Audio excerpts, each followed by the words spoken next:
Movie के starting में रनाई को दिखाया जाता है जो सोकर उठी है और उसके बाद एल्बम में अपनी पुरानी पिक्चर्स देख रही होती है। तभी उसका बेटा डेल्टन वहां आता है और वो भी अपनी मॉम के साथ पिक्चर्स देखने बैठ जाता है। डेल्टन अपनी मॉम की बचपन की पिक्चर्स देखने के बाद अपने फादर जॉश की बचपन की पिक्चर्स देखने के बारे में बोलता है। फिर उसकी मदर उसे बताती है कि तुम्हारे फादर की बचपन की कोई भी पिक्चर्स नहीं है क्योंकि वो अपने पिक्चर्स को संभाल कर नहीं रखते। उसके बाद रनाई अपनी बुक्स को एक सेल्फ में रखती है, लेकिन कोई उन बुक्स को गिरा देता है। रनाई समझती है कि शायद इन बुक्स को बच्चों ने गिराया होगा, जिस पर वो बच्चों को डांटती है, लेकिन असल में उन बुक्स को बच्चों ने नहीं गिराया था बल्कि किसी पावर ने गिराया था। फिर जॉश के जॉब पर जाने के बाद रनाई सारे घर का काम करके सिंगिंग की प्रैक्टिस करती है, लेकिन तभी उसे अपनी छोटी बेटी की रोने की आवाज़ें आती है और वो उसे चुप करवाने जाती है। वो अपनी बेटी को चुप करा रही होती है, लेकिन चुप कराने के बावजूद भी बेटी रो रही होती है। रात में डेल्टन जब खेल रहा होता है तभी रूम का दरवाज़ा अपने आप ही खुल जाता है। डेल्टन उस रूम में जाता है और लाइट्स ऑन करने की कोशिश करता है, लेकिन तभी एक सीढ़ी से स्लिप होकर वो गिर जाता है और तभी डेल्टन वहाँ कुछ देखकर चीखना शुरू कर देता है। उसकी चीख रनाई और जोश सुन लेते हैं और भागकर डेल्टन के पास जाते हैं। डेल्टन जिस चीज़ से डरा था वो बात उन्हें नहीं बताता, बस ये बताता है कि वो सीढ़ियों से गिर गया था। गिरने की वजह से डेल्टन के सर और पाँव पर छोटी सी चोट लग गई थी। फिर जोश उसे उठाकर रूम में लेकर जाता है। रनाई सुबह से ही अपना म्यूज़िक सीट का बॉक्स ढूंढ रही होती है। वो देखती है कि वो बॉक्स तो उस रूम में ही पड़ा हुआ है और वो बॉक्स उस साइड रखा हुआ था जिस साइड देखकर डेल्टन डर गया था। नेक्स्ट मॉर्निंग में जब जॉश डेल्टन को उठाता है तो वो बेहोश हो जाता है, जिस पर जॉश और रनाई उसे हॉस्पिटल लेकर जाते हैं। वहाँ डॉक्टर उन्हें बताते हैं कि डेल्टन कोमा में चला गया है और उसके कोमा में जाने का रीज़न डॉक्टर को भी नहीं मालूम था। उनको कुछ भी समझ नहीं आ रहा था क्योंकि उसके सारे टेस्ट नॉर्मल थे। इसके बाद 3 महीने गुजर जाने के बाद उनके घर को दिखाया जाता है। जब तक वो लोग डेल्टन को घर वापस ले आते हैं, लेकिन डेल्टन की हालत अभी भी ठीक नहीं हुई थी। फिर रनाई जब सिंगिंग प्रैक्टिस कर रही थी तभी उसके बेबी मॉनिटर में उसके बेबी के रूम से कुछ लोगों के बोलने की आवाज़ें आती हैं और वो आवाज़ धीरे धीरे तेज़ होती जा रही थी। तभी वो दौड़ते हुए अपने बेबी के रूम में जाती है, लेकिन वहाँ कोई नहीं होता। रात को रनाई का दूसरा बेटा फोस्टर रनाई को कहता है कि मैं अपना रूम चेंज करना चाहता हूँ। रीज़न पूछने पर वो बताता है कि रात को डेल्टन नींद में चलता है, जिसकी वजह से वो डर जाता है। फोस्टर का रूम डेल्टन के रूम के ठीक सामने था। डेल्टन तो कोमा में था, तो रनाई उसकी बातों पर ज़्यादा ध्यान नहीं देती। आधी रात को फोस्टर की आंख खुलती है। वो सामने वाले रूम में देखता है जहाँ पर डेल्टन सो रहा होता है, जिसकी वजह से वो डर जाता है और वो अपने रूम का डोर बंद कर लेता है। तभी वो नोटिस करता है कि उसके रूम के बाहर कोई चल रहा है। तब फोस्टर जल्दी से भागकर अपने बेड पर आ जाता है। जॉश और रनाई जब रूम में होते हैं तभी उनके दरवाजे पर खटखटाने की आवाज़ आती है। जॉश वहाँ जाकर चेक करता है कि कौन है, लेकिन वहाँ पर कोई नहीं होता। जॉश दरवाज़ा बंद करके सिक्योरिटी अलार्म ऑन करके वापस अपने बेडरूम की तरफ आ रहा होता है, लेकिन घर का अलार्म ज़ोर ज़ोर से बजना शुरू हो जाता है। तब जॉश भागकर वहाँ जाकर चेक करता है। वो देखता है कि दरवाज़ा खुला हुआ है। वो दरवाज़ा और अलार्म दोनों को बंद करता है। तभी रनाई को अपनी बेटी की रोने की आवाज़ें आती है।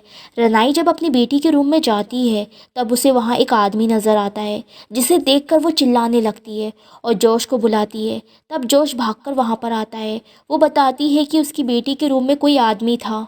जोश सारे रूम को चेक करता है। जोश जब दोबारा मेंढोर के पास आता है, देखता है कि इस बार भी दरवाजे खुले हुए हैं, जिसको वो कई बार बंद कर चुका था। जोश फिर से दरवाज़ा और अलार्म बंद करता है और पूरे घर को चेक करता है। आखिर ये क्या चल रहा है? आखिर कोई घर के अंदर तो नहीं? इधर हम देखते हैं कि टाइम काफ़ी गुजर जाने के बाद भी डेल्टन की कंडीशन वैसी की वैसी थी और डॉक्टर भी इसकी असली वजह नहीं जान पा रहे थे। रनाई को डेल्टन की बेडशीट पर खून से भरे एक पंजे का निशान नज़र आता है, जिसे देखकर वो बुरी तरह से डर जाती है और तुरंत जोश को कॉल करती है। लेकिन जोश घर आने में लेट कर देता है, जिसके कारण उनके बीच थोड़ा सा झगड़ा होता है। रनाई जोश को बताती है कि ये घर शापित है और जब से वो यहाँ पर आए हैं उनके साथ कुछ ना कुछ अजीबोगरीब हो रहा है। उसे लगता है कि शायद इस घर में कुछ गड़बड़ है। चीज़ें भी अपने आप इधर उधर हो जाती हैं। रात को रनाई को एक सपना आता है और सपने में वो डेल्टन और उसके साथ शैतान को देखती है और फिर उसकी नींद खुल जाती है और रनाई को बाहर किसी की परछाई नज़र आती है। तभी एक आदमी उसके रूम के अंदर आ जाता है और रनाई डर जाती है और चिल्लाने लगती है। जोश चिल्लाने की आवाज़ सुनकर तुरंत वहां आता है। रनाई उससे कहती है कि वो उस घर में नहीं रहना चाहती, ये घर हॉन्टेड है। तब सब उस घर को छोड़कर एक दूसरे घर में शिफ्ट हो जाते हैं। शिफ्टिंग में इनकी हेल्प करने जोश की मदर लॉरेन भी वहां आती है। इस घर में भी रनाई को कुछ ना कुछ अजीबोगरीब फील हो रहा था और घर में एक बच्चे का भूत उसे नज़र आता है और घर के सारे दरवाजे अपने आप बंद होते हैं और खुलते हैं और रनाई देखती है कि उस बच्चे का भूत डेल्टन के रूम में जाकर छुप गया है। रनाई एक बार फिर से डर जाती है। फिर वो एक फादर को बुलाती है। तब रनाई जोश को बताती है कि पिछले घर में जो शैतान था वो उन लोगों के साथ इस घर में भी आ गया है और वो उस बच्चे के भूत के बारे में भी बताती है। इस पर लॉरेन भी रनाई का साथ देती है। जोश की मदर उसे बताती है कि मैंने सपने में एक शैतान को देखा और जब मैंने उससे पूछा कि वो यहाँ पर क्यों आया है और क्या चाहता है, तब शैतान ने कहा कि मुझे डेल्टन चाहिए और उनके बातों के दौरान ही वही शैतान लॉरेन को जोश के पीछे नज़र आता है, जिसे देखकर वो डर जाती है और इतने में डेल्टन के रूम में भी आवाज़ें आने लगती है।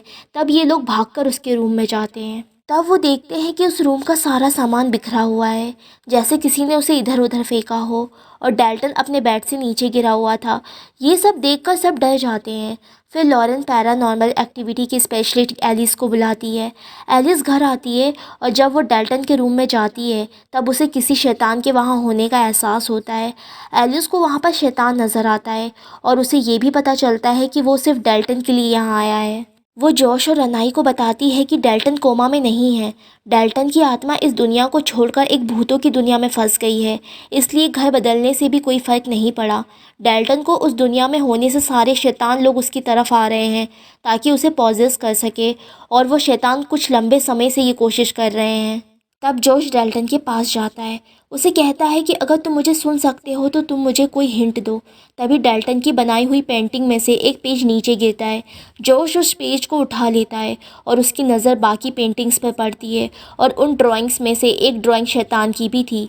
तब जोश को समझ आता है कि एलिस सही बोल रही है। एलिस और वो सब डेल्टन से कनेक्ट करने की कोशिश करते हैं और वो उससे कनेक्ट भी हो जाते हैं। डेल्टन उनकी आवाज़ सुन सकता था और वो उन्हें बताता है कि उसे एक आदमी से बहुत डर लग रहा है, जिसके चेहरे पर बहुत ज़्यादा आग है और डेल्टन को बहुत डर लग रहा है। उसे इस बात से डर है कि वो शैतान उनकी बातें ना सुन ले।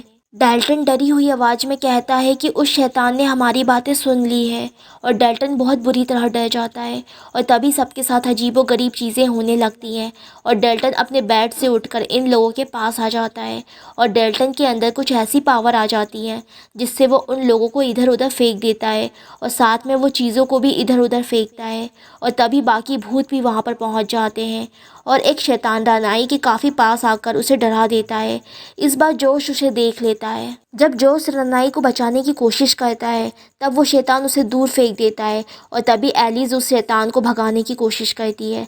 तब डेल्टन ज़मीन पर गिर जाता है और सब कुछ नॉर्मल हो जाता है और फिर से डेल्टन कोमा में चला जाता है। और इससे पहले जो भी कुछ हुआ था उस पूरी रिकॉर्डिंग में दिखाया जाता है कि वो शैतान डेल्टन के पीछे खड़ा होकर सब कर रहा था। लॉरेन जोश को बताती है कि जब तुम 8 साल के थे तब तुम नींद में डर जाते थे और तुम्हें एक बूढ़ी औरत नज़र आती थी और तुम मुझे आकर बताते थे। उस बूढ़ी औरत से तुम बहुत डरते थे, लेकिन मैंने ज़्यादा ध्यान नहीं दिया और जब मैंने तुम्हारी पिक्चर्स बनाई तब हर पिक्चर में वो बूढ़ी औरत भी होती थी। उसका सिर्फ ये मकसद था कि वो तुम्हारी आत्मा को मरी हुई दुनिया में ले जाकर उसकी बॉडी को प्रोसेस कर सके। फिर मैंने एलिस से मदद ली और जोश को इन सब चीज़ों से बचाया। एलिस ने जोश के माइंड से सारी बैड मेमोरीज़ को ख़त्म किया था, लेकिन आज तक जोश पिक्चर खिंचवाने से डरता है। बस यही वजह है कि बचपन की उसकी कोई पिक्चर नहीं है।